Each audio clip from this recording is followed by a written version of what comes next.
Okay, तो यहाँ पे सैपोटा का प्रोपोगेशन के बारे में हम पढ़ रहे थे। तो सैपोटा actually seed propagation, it is not recommended on commercial scale for sapota. Only some rootstock which we required for the further propagation or for vegetative propagation, approach grafting और इनआर्च ग्राफ्टिंग, इनआर्चिंग। तो इसके लिए हमें जो भी कुछ रूट स्टॉक चाहिए, root stock या सीडलिंग जिस पर हम साइंस स्टिक लेकर ग्राफ्ट ये करेंगे, टाई करेंगे, हाँ। तो इसके लिए जो रूट स्टॉक हम ऑप्टेन करते हैं, तो उसके लिए सीड प्रोपोगेशन की जरूरत होती है, मतलब just to obtain the healthy root stock. तो यहाँ पे सैपोटा तो इसके लिए, बट कमर्शियल स्केल पे अगर सैपोटा देखा जाए तो सीड प्रोपोगेशन करने का रिकमेंड नहीं किया गया है। तो विजिटेटिव प्रोपोगेशन मेथड ही ज्यादा कॉमन है। पर फिर भी अगर कर लिया है, अगर आप जब रूट स्टॉक के लिए ये करते हैं तो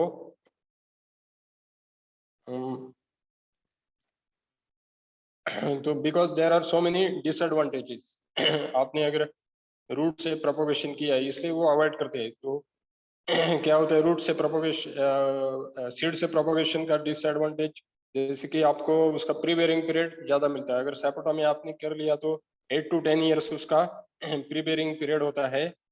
बाद में आपको ट्रू टू टाइप प्रोजेनी भी नहीं मिल जाता है, मतलब उसमें वेरिएशन रहता है। तो इसी के लिए हम वेजिटेटिव या सेक्सुअल प्रोपोगेशन की, असेक्सुअल प्रोपोगेशन की मदद लेते हैं, ठीक है।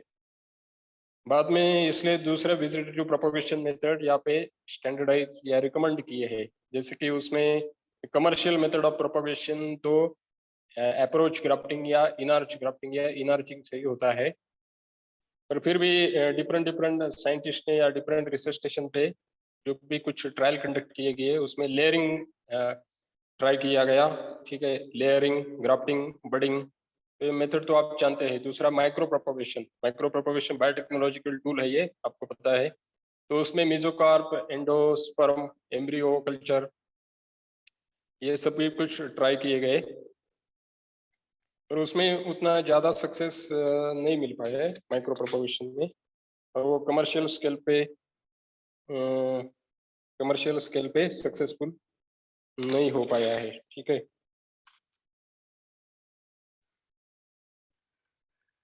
तो यहाँ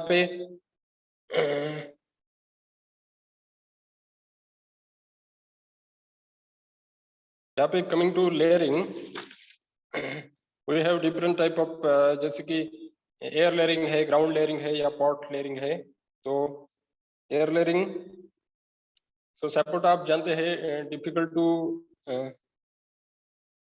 ये रूट देने में बहुत ही डिफिकल्ट, रूट इसका बहुत ही हार्डी होता है। तो एयर लेयरिंग का प्रोसीजर तो आप जनरल जानते हैं। एयर लेयरिंग में क्या करता है, एक पेड़ पर एक पेंसिल थिकनेस वाली ब्रांच आप सिलेक्ट करते हैं जो कि पूरा मैच्योर हो, पेंसिल वाला थिकनेस हो, दैट इज डायमीटर। और उस ब्रांच को 2 या 3 सेंटीमीटर का आउटर बार्क पोर्शन उसका रिमूव करते हैं। और बाद में जो कुछ अपने पास ये उसको क्या बोलते हैं, मीडिया, ग्रोथ मीडिया बोलते हैं। जैसे कि यहाँ पे स्पैगनम मॉस का या किसी जगह क्ले का भी यूज होता है, क्ले ये टाइप ऑफ सॉइल है। तो उस पर उसका ये करके मॉइस्ट स्पैगनम मॉस या फिर क्ले, समवट मॉइस्ट क्ले वो करके उस पर ट्रांसपेरेंट पॉलीथीन बैग से रैप किया जाता है और दोनों तरफ से टाई किया जाता है जहाँ वो बंधा है।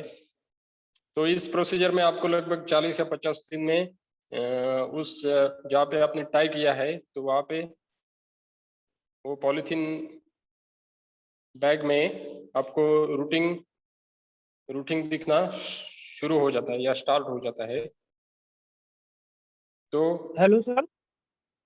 हाँ हाँ सर हेलो। जो एयर लेयरिंग है सर, जहाँ पर करते हैं पॉलिथीन सर, उसके अंदर मैन्योर डालते हैं कि मिट्टी?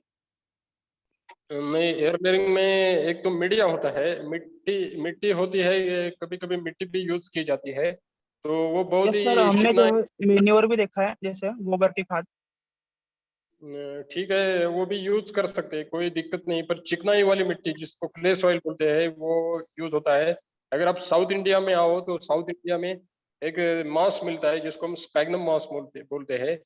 तो उसका वाटर होल्डिंग कैपेसिटी अच्छा होता है। और वो ज्यादातर एयर लेयरिंग में यूज करते हैं। पर अभी स्पैग्नम मॉस पे मतलब पिछले 5-1 साल से, क्योंकि वो बहुत ही रेयर स्पेसीज है, कुछ हिली एरिया में ही पाई जाती है, तो उस पर थोड़ा सा बैन है। पर फिर भी लोग उससे आज तक करते हैं। पर हाँ, दूसरी चीजें भी है, जैसे आपने बोला गोबर या ठीक है मिट्टी, जो भी कुछ कुछ भी मीडियम हो जो क्या करे, वहाँ पे जो बार्क का पोर्शन रिमूव किया हो वहाँ पे आप लगा सके, और जो कि कुछ रूटिंग देने में सक्षम हो। ठीक है, तो यहाँ पे बार्क रिमूव करने के बाद रूटिंग का प्रोसीजर शुरू हो जाता है। तो यहाँ पे क्या चाहिए आपको, इनिशियली कुछ आपको रूटिंग हार्मोन वहाँ पे डेवलप होने चाहिए, जैसे कि ऑक्सिन है या फिर ह्यूमिक एसिड है, तो ऐसे हार्मोन्स वहाँ पे डेवलप होने चाहिए। किसी भी मीडिया में ऐसी कार्य क्षमता है, वो मीडिया यहाँ पे यूज किया जा सकता है। जैसे कि क्ले या क्ले वाली चिकनाई वाली मिट्टी, आप गोबर बोले, तो गोबर में भी आपको यूमिक एसिड होता है, पता है। और बाकी भी अच्छे माइक्रो न्यूट्रिएंट्स, मेजर न्यूट्रिएंट्स भी होते हैं, तो आप यूज कर सकते हैं, कोई दिक्कत नहीं। आपने खुद देखा है तो कोई बात नहीं, वो करेक्ट प्रैक्टिस है, उसमें कोई ये नहीं, क्योंकि हर एक जगह जगह पे प्रैक्टिस अलग अलग रहती है, या कोई मीडिया यूज करना या, ठीक है, आपको आ गया समझ में? Yes sir. हाँ ठीक है, तो यूज होता है, उसमें कोई ये नहीं है। तो यहाँ ये जो एयर लेयरिंग मेथड है वो बहुत सारे, जैसे कि महाराष्ट्र, गुजरात या कर्नाटक, तमिलनाडु, आंध्र प्रदेश, ये बहुत सारे स्टेट में यूज की जाती है एयर लेयरिंग टेक्निक्स। बट इसके भी कुछ ड्रॉबैक्स है, तो उस ड्रॉबैक के कारण वो कमर्शियल नहीं हो पाई। ठीक है, कमर्शियल लेवल पे वो सक्सेसफुल नहीं दिखा पाई, तो इसके ड्रॉबैक्स हम अगले स्लाइड में देखेंगे। दूसरा एक मेथड है जिसको हम ग्राउंड लेयरिंग बोलते हैं। तो ग्राउंड लेयरिंग ये भी जैसे कि महाराष्ट्र में ये मेथड फॉलो की जाती है। तो ग्राउंड लेयरिंग में क्या होता है, ग्राउंड लेयरिंग में क्या करते हैं, यहाँ पे जैसे कि कोई रूट स्टॉक अगर बढ़ रहे हो, तो 1 या 2 साल का जो रूट स्टॉक होता है वो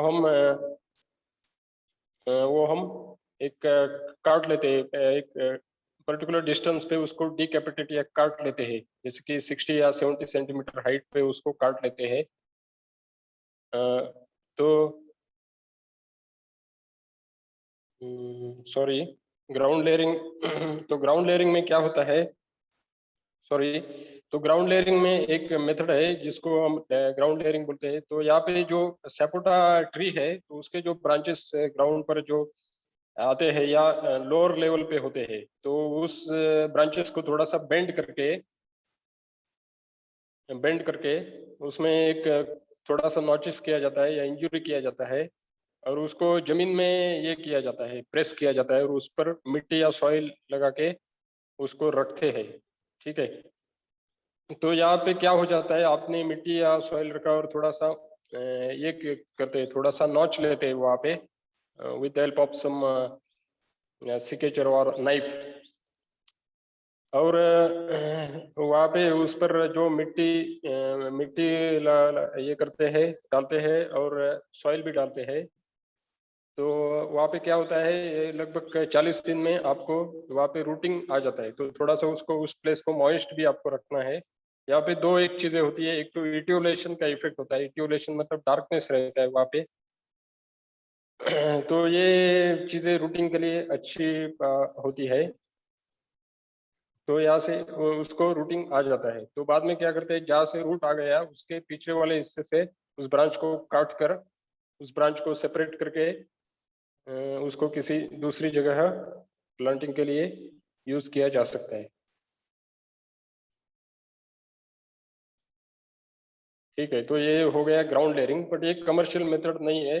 दूसरा एक है जिसको हम पॉट लेयरिंग बोलते हैं। तो पॉट लेयरिंग ये मेथड महाराष्ट्र और नॉर्थ पार्ट ऑफ कर्नाटका में यूज करते हैं। तो यहाँ पे एक शैलो पॉट यूज किया जाता है। ओके, तो शैलो पॉट या यूज किया जाता है। इस पॉट को हम परली भी बोलते हैं कभी किसी जगह। तो ये pot moist mixture of equal quantity of FYM और सॉइल से भरा हुआ होता है। तो यहाँ पे एक ब्रांच ली जाती है, सपोटा की, जिसको डाउन साइड से थोड़ा सा नॉच किया जाता है और ब्रांच बार्क का पोर्शन उसका रिमूव किया जाता है। ठीक है, और उसको उस पॉट में ये किया जाता है, जैसे हम कटिंग लगाते हैं उस तरह से लगाते हैं और मॉइस्ट मीडिया भी उस पर डाल देते हैं।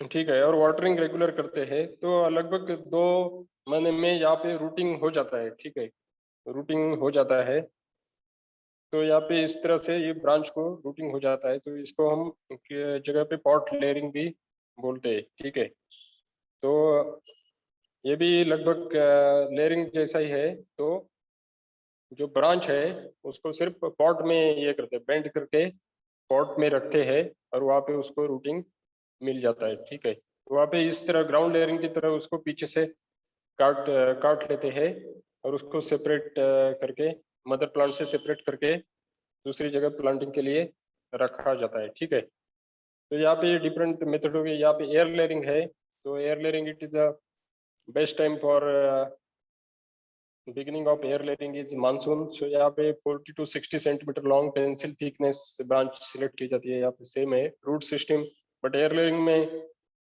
एक दिक्कत है, जो रूट सिस्टम बहुत ही शैलो रहती है और mortality is high, so rate of success is somewhat late, so graft success of graft is comparatively less as compared to other method like in-arching or approach grafting. So rooting में यहाँ पे 3 महीना time लग जाता है।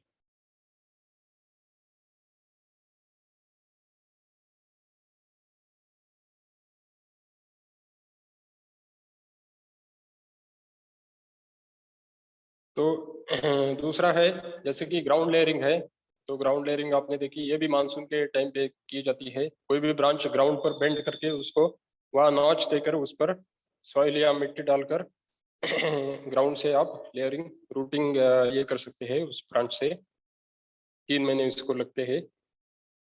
Pot layering है, इसमें pot में कोई ब्रांच इंसर्ट करती है पेड़ की ब्रांच पॉट में इंसर्ट करते हैं और यहाँ पे 2 महीने में आपको रूटिंग मिल जाता है अच्छी से। ठीक है, तो कमिंग टू दूसरा मेथड है और वो भी सक्सेसफुल मेथड ऑफ प्रोपगेशन है, जिसको हम या कमर्शियल मेथड ऑफ प्रोपगेशन है, जिसको हम इनआर्च ग्राफ्टिंग या इनआर्चिंग बोलते हैं या साइड ग्राफ्टिंग भी बोलते हैं। तो ये कमर्शियल मेथड ऑफ प्रोपगेशन है। तो यहाँ से ग्राफ्टेड स्पेसिमेन यहाँ पे दिखाया गया है जो कि सक्सेसफुल है। तो यहाँ पे क्या किया जाता है एक्चुअली, इनआर्च ग्राफ्टिंग या अप्रोच ग्राफ्टिंग या साइड ग्राफ्टिंग क्या होता है, यहाँ पे ये ग्राफ्टिंग करने के लिए आपको रूट स्टॉक लगते हैं। रूट स्टॉक मतलब क्या है जो कि हम सीड से ऑब्टेन करते हैं।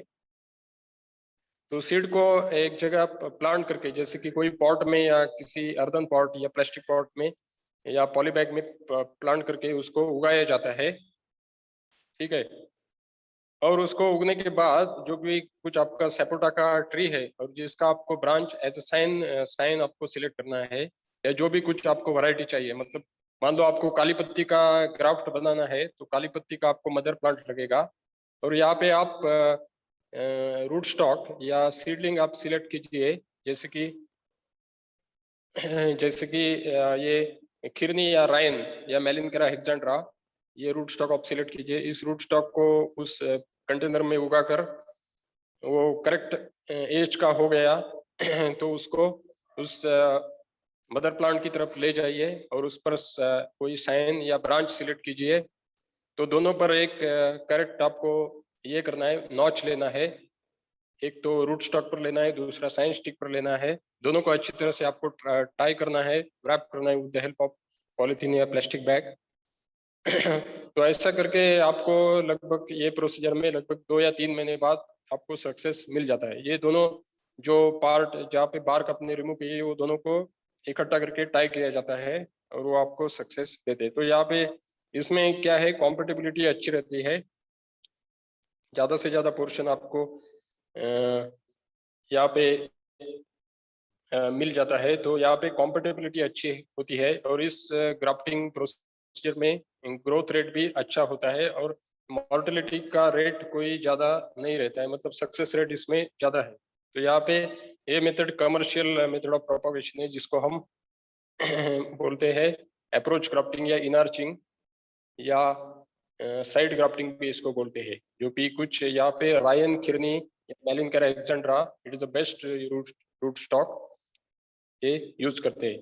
तो सपोटा यहाँ पे दूसरे भी कुछ रूट स्टॉक यहाँ पे दिए हैं ब्लू कॉलम में, इसको सपोटा एक्रास सपोटा है, तो दूसरा मेलिनकर एलेक्जेंड्रा, रायन खिरनी या पाला। तो एक ही मतलब अलग अलग नेम है, वो कॉमन नेम एक ही है, वो उसका साइंटिफिक नेम मेलिनकर एलेक्जेंड्रा है। एडम्स एप्पल है, जिसको मेलिनकर काउ की बोलते हैं।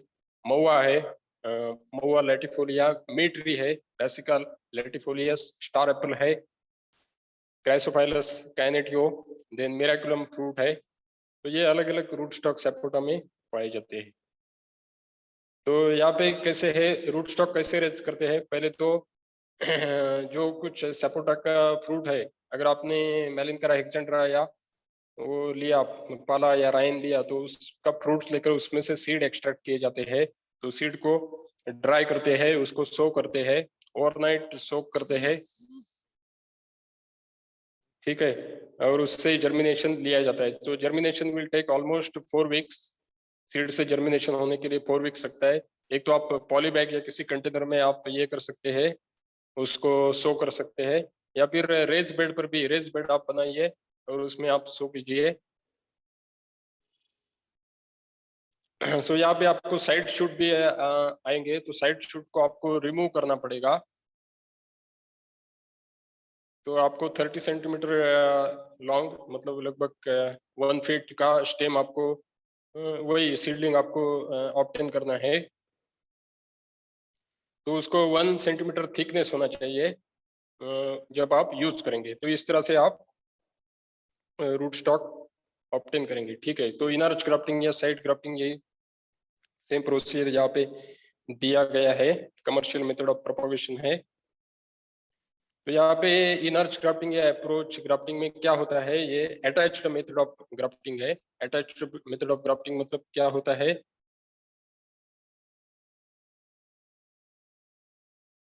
तो अटैच्ड मेथड ऑफ ग्राफ्टिंग में अटैच्ड मेथड ऑफ ग्राफ्टिंग मतलब क्या है, ये रूट स्टॉक और साइन ये दोनों हम अलग, जैसे कि आपने सॉफ्टवुड ग्राफ्टिंग या वेज ग्राफ्टिंग में देखा है कि साइन का पोर्शन आपको अलग रहता है, और वो दूसरे किसी ब्रांच से हम पूरा काट कर जहाँ हम ग्राफ्ट करेंगे तो रूट स्टॉक की तरफ हम ले आते हैं। पर इनर्च ग्राफ्टिंग या साइड ग्राफ्टिंग में ऐसा नहीं होता है। ये आप रूट स्टॉक मतलब पूरे अटैच रहते हैं दोनों पोर्शन। रूट स्टॉक जो साइन होता है वो मदर प्लांट से अटैच रहता है, ठीक है। तो ऐसी स्थिति में हम उस साइन की तरफ अपने रूट स्टॉक को ले जाते हैं। तो यहाँ पे जो काटने की प्रोसीजर होती है, मतलब उसको ब्रांच सिलेक्ट करने की, तो वो तो हम उस टाइम पे ही सिलेक्ट करते हैं। पर वहाँ पे सक्सेस होने के बाद उसको पीछे से नीचे से उसको काट दिया जाता है, और वो ब्रांच हमें एज ए न्यू वैरायटी हम ग्रो कर सकते हैं, जो भी कुछ वैरायटी हमें चाहिए वो, ठीक है। तो इस तरह से इसको हम अटैच्ड मेथड ऑफ ग्राफ्टिंग बोलते हैं, ठीक है। तो इसमें कोई आपको परेशानी या कोई डाउट है? तो hello, yes sir, no sir. हाँ, तो आप थोड़ा सा, मैं इसमें ज़्यादा डीप नहीं जा रहा हूँ क्योंकि ये पूरा बेसिक या फंडामेंटल कोर्स का पार्ट है यहाँ पे। तो आपने कुछ ढूंढ भी लिया इनर स्क्राफ्टिंग क्या है, तो आपको उसका पूरा प्रोसीजर मिल जाएगा, ठीक है। तो यहाँ पे आपको इतना ही आपको एक्सपेक्टेड है कि आप उसको कमर्शियल मेथड ऑफ प्रोपगेशन को ध्यान में रखें। कोई डिटेल आपको नहीं पूछने वाला है, बहुत रेयर केसेस में पूछ सकते हैं। तो यहाँ पे तो कोई नहीं पूछने वाला है क्योंकि आपका एग्जाम अलग टाइप का है, ठीक है। तो यहाँ पे कुछ डिफरेंस है मैंने बताया, जैसे कि एयर लेयर्स कमर्शियल मेथड पे हम यूज नहीं करते, ग्राफ्ट ही ज्यादा कमर्शियल मेथड पे, जो कि अप्रोच क्राफ्टिंग है या इनआर्च क्राफ्टिंग है। तो यहाँ पे एयर लेयरिंग में क्या होता है, very slow very shallow roots होते हैं 30 to 45 सेंटीमीटर्स। तो ग्राफ्ट में रूट्स कैसे होते हैं, डीप होते हैं, तो इसलिए हम ग्राफ्ट प्रेफर करते हैं। तो air layers this will thrive in both deep as well as shallow soil, okay. तो यहाँ पे deep soil is good for growth in case of approach cropping. Okay, तो दूसरा fruits are sweeter with mellow pulp, air layering में, air layering से जो plant obtain होते हैं उससे फ्रूट्स आपको इस तरह से मिल जाते हैं। और दूसरा ग्राफ्ट से जो फ्रूट्स ऑब्टेन होते हैं वो यील्ड आपको ज्यादा देते हैं एज कंपेयर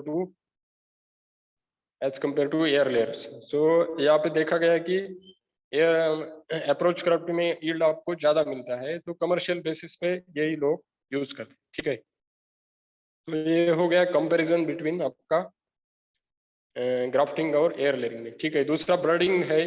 ब्रडिंग मेथड भी यहाँ पे साइंटिस्ट लोगों ने ट्राई किया, पर उसमें भी ज्यादा आपको सक्सेस रेट नहीं मिला।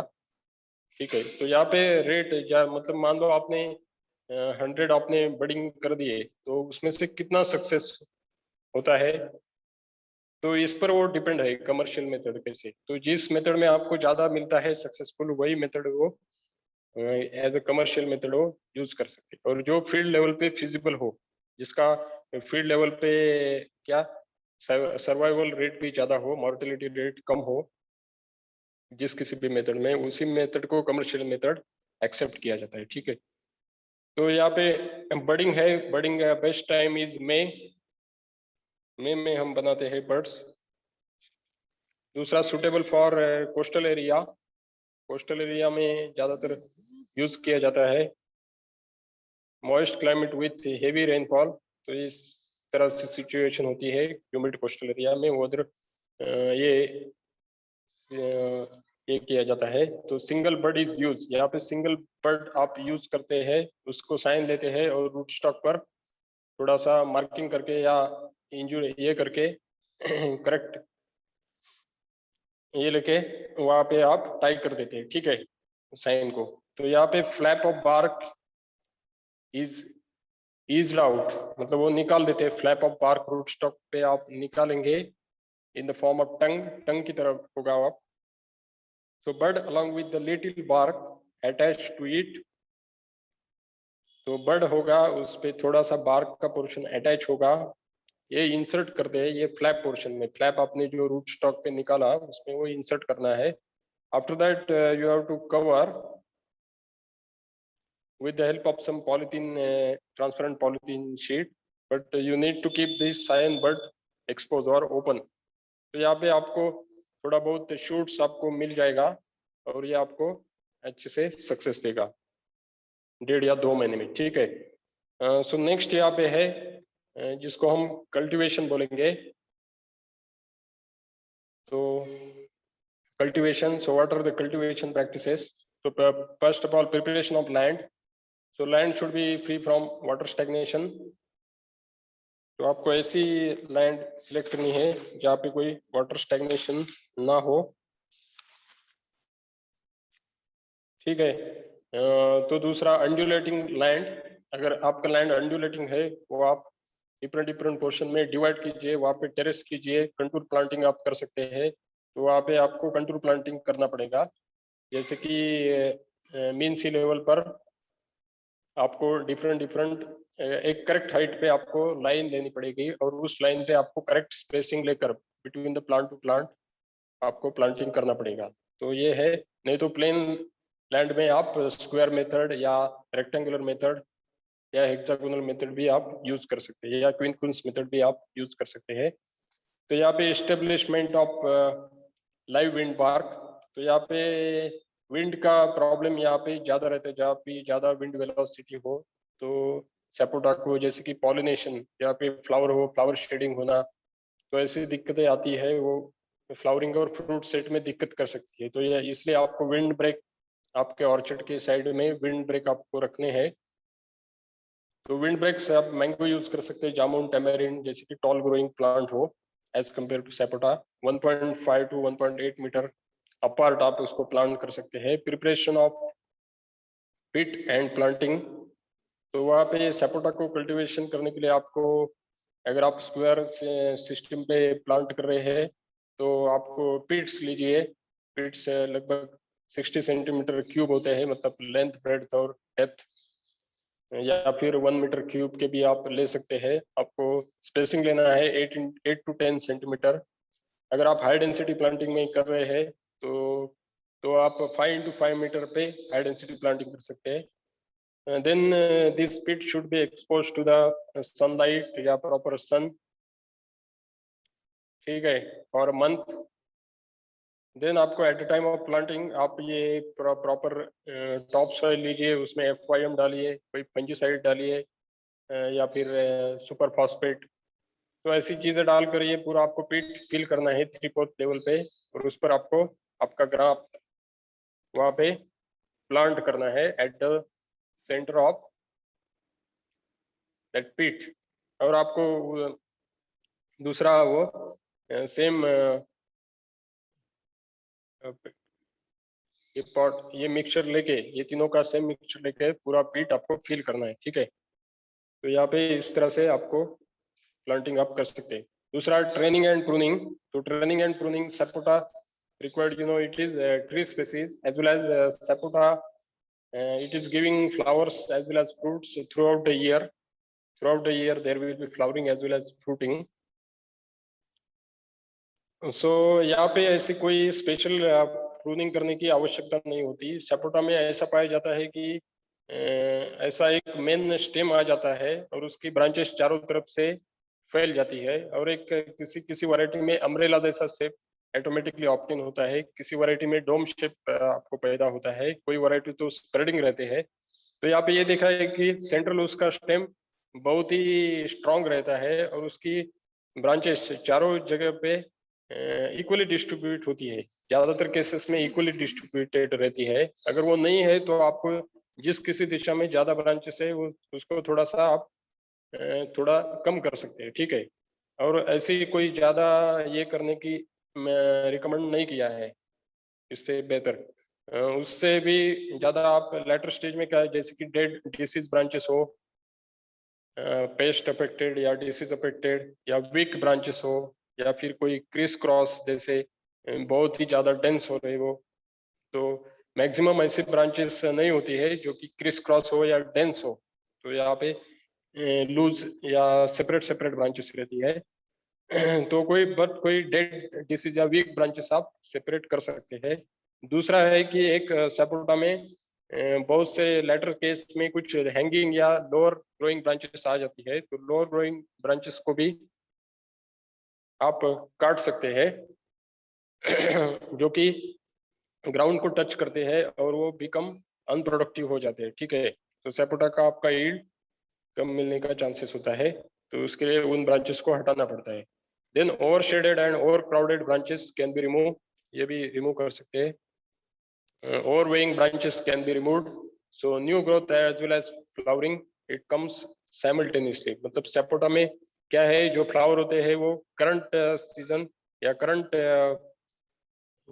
या भी कुछ जो भी कुछ इमेच्योर या भी नए जो भी कुछ शूट्स आ रहे हैं, फोलिएज आ रहे हैं, उसी के लिप एक्सिल्स में आपको नए फ्लावर्स भी, मतलब दोनों का ग्रोथ साइमल्टेनियसली होता है, ओके. बट दूसरे क्रॉप में अलग है. जैसे कि मैंगो है, मैंगो में क्या है, पूरे उसको मैच्योर शूट्स लगते हैं. मैच्योर शूट्स लगभग 5 to 7 month old mature shoots लगते हैं.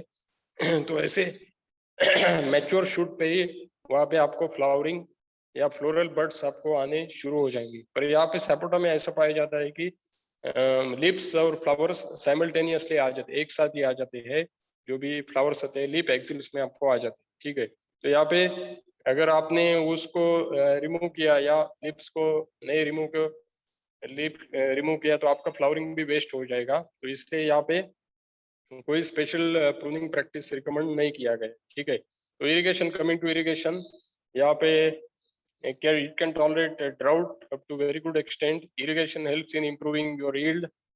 So regular irrigation आप करते रहिए, planting up to plant established well. So later according to need as well as a condition of soil. जैसे कि थोड़ा चिकनाई वाला क्ले मिट्टी है तो आपको उसके लिए अलग रहेगा, ब्लैक सॉइल है तो उसके लिए अलग रहेगा, या लैटरेटिक सॉइल है तो उसमें अलग रहेगा, या मॉइस्चर कंजर्वेशन मेथड भी है जैसे कि मल्चिंग हो, वो भी आप अच्छी तरह से यूज कर सकते हैं. तो इससे आपको पानी की बचत भी होगी, ठीक है. तो ड्रिप इरिगेशन भी आप कर सकते हैं, उससे भी आपको पानी 50% आपका सेव हो जाएगा. दूसरा है मैन्यूरिंग है. तो मैन्योरिंग यहाँ पे FYM 40 kg पर हेक्टर आप यूज कर सकते हैं। तो 1 to 3 ईयर्स के ग्राफ्ट को आपको इतना डोज देना है, 50, 20, 75। 4 to 6 ईयर को इतना डोज देना है, 100, 40, 150। 7 to 10 ईयर को आपको इतना डोज देना है। ये होता है NPK पर केजी पर हेक्टर, ठीक है। NPK पर केजी पर हेक्टर, तो इसके हिसाब से आप पर प्लांट को कैलकुलेट कर सकते हैं।